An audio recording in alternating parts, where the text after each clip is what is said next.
Alright, doing a proof of shipment video for 14 karat gold stamped pendant sold on Listia. As described in the acid test, it failed a 14 karat gold acid test, but it did pass the 10 karat gold positive acid test. Alright, taking the item in question.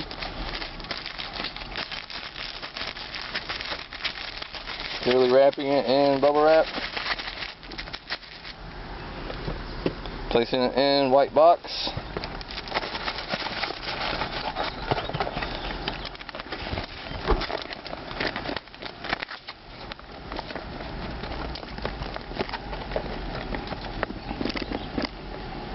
So I'm shipping it to Joseph Satches, Bermuda Beach Drive, Las Vegas, Nevada. I don't know if you can see the tracking number on it.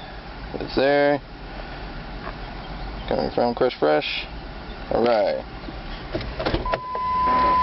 Going to go outside and drop it in box. Dun, dun, dun, dun, dun.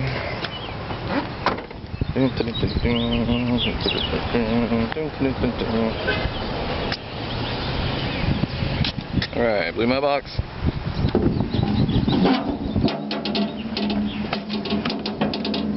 Verify again, tracking number. Mail. Good to go.